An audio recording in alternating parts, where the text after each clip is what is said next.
پاکستان کی تین بڑی سیاسی جماعتیں پاکستان پیپلز پارٹی، پاکستان مسلم لیگ نون اور پاکستان تحریک انصاف کے عروج اور زوال کی اپنی اپنی کہانی ہے۔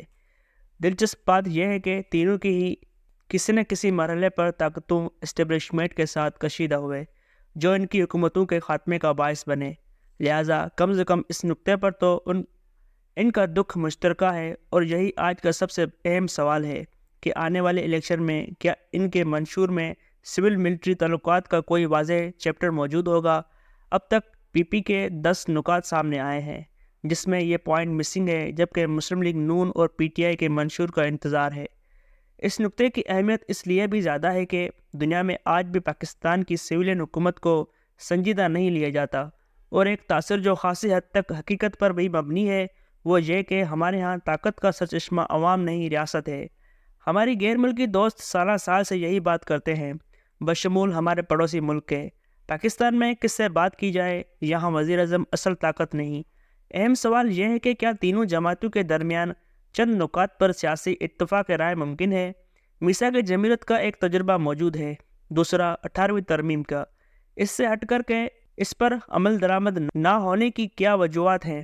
یہ دونوں دستاویز آگے کا راستہ بتاتی ہیں، بس سیاستدانوں کو کچھ دیر کے لیے اقتدار کی سیاست اور لالچ کو ایک طرف رکھنا ہوگا۔ ہماری سیاست میں ملک کے بڑے ایجنسیوں کے سیاسی کردار پر بڑے سوالات ہیں، اور نظر یہ آتا ہے کہ عسکر خان کیس میں اس تحریری جواب کے باوجود کہ سیاسی سیل بند ہو چکا ہے، ان پر سیاسی جماعتوں کی طرف سے الزامات لگتے رہے ہیں۔ یہ بھی ہماری سیاسی بدقسمتی ہے کہ یہ سیل 1974 میں سابق وزیر اعظم ذوالفقار علی بھٹو نے اس وقت کی اپوزیشن کے بارے میں معلومات کے لیے قائم کیا تھا، اور پھر بعد میں یہی ان کے اور ان کے پارٹی کے خلاف استعمال ہوا، اور پھر کیا مسلم لیگ اور کیا تحریک انصاف۔ پاکستان میں سول ملٹری تعلقات ہمیشہ بیس طلب رہے ہیں، جس کا اندازہ آپ اس بات سے بھی لگا سکتے ہیں کہ پاکستان میں جب بھی کسی وزیر اعظم کو گھر بھیجا گیا، اس میں کہیں نہ ان تعلقات میں کشیدگی کا عنصر موجود رہا۔ بھیجنے والا آئین کے آرٹیکل 6 کا مرتکب ہوتا ہے، مگر عمر قید کی سزا 2/3 اکثریت والے کو ملتی ہے، اور جب وہ واپس آتا ہے اسے منصب پر اور آرٹیکل 6 کی کارروائی شروع کرتا ہے، تو ملزم کو درمیان میں سے ہی اس کے پرانے ساتھی اسپتال لے آتے ہیں، اور عدالت کی یہ ہمت ہی نہیں ہوتی کہ اس پر سوال کر سکے۔ پھر وہ ملک سے باہر بھیج دیا جاتا ہے، اور وزیر اعظم منہ تکتے رہ جاتے ہیں اور باہر بھیجنے کو ہی غنیمت سمجھتے ہیں۔ یہاں ایک وزیر اعظم کو ایک اور عامر جس پر آرٹیکل 6 کا اطلاق ہونا تھا، وہ اس آئین میں اس آرٹیکل رکھنے والے کو ہی پھانسی چڑھا دیتا ہے، اور ملک میں قبرستان کا سا سناٹا رہتا ہے، اور پھر آئین شکن 11 سال حکومت کرتا ہے، اپنی من پسند ترامیم لاتا ہے، اور اس ملک کی اعلیٰ عدلیہ نظریہ ضرورت کے تحت آئین توڑنے والے کو ایسی ترامیم کا اختیار دیتی ہے۔ ایک خاتون وزیر اعظم کا راستہ روکنے کے لیے کبھی مخالف جماعتوں کا احتیاط بنا دیا جاتا ہے، اور ڈٹائی سے کہا جاتا ہے ہاں میں نے IGI بنائی، چلاؤ مقدمہ، مجال ہے کبھی کوئی کمیشن ہی بنا پائے۔ پھر وہی وزیر اعظم کہتی ہے کہ میری حکومت اس ایجنسی نے ختم کروائی، بڑی پریس کانفرنس میں، اور اصغر خان کیس اس کو ثابت بھی کرتا ہے، مگر سالوں چلنے والا یہ مقدمہ اور اس کا فیصلہ فائلوں کی نظر ہو جاتا ہے۔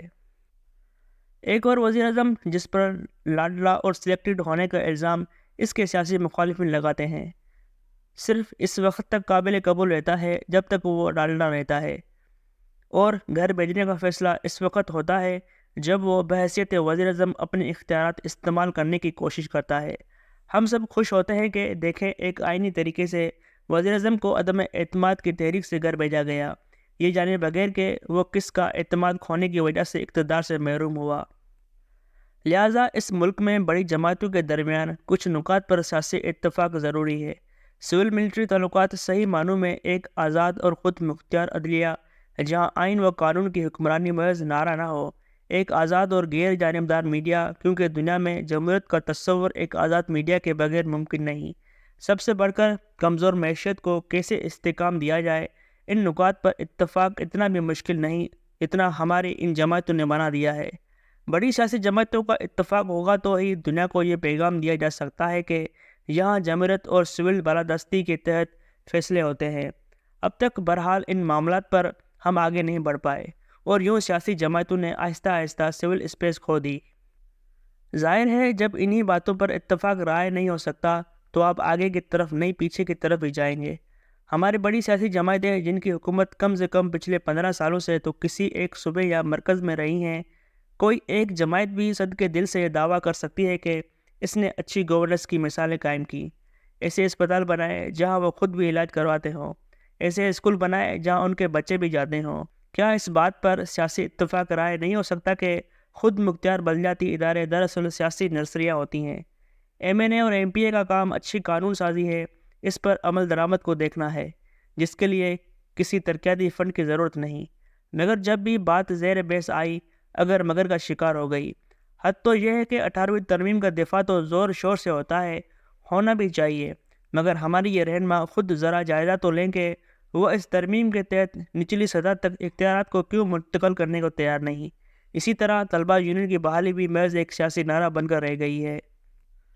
یاد رکھیں، ان سب پر اتفاق اور عمل سے ہی سیاسی جماعتیں آگے بڑھ سکتی ہیں، اور بڑی جماعتوں میں ان بنیادی نکات پر اتفاق سے دوسری جماعتوں کو بھی ساتھ ملانے میں آسانی ہوگی۔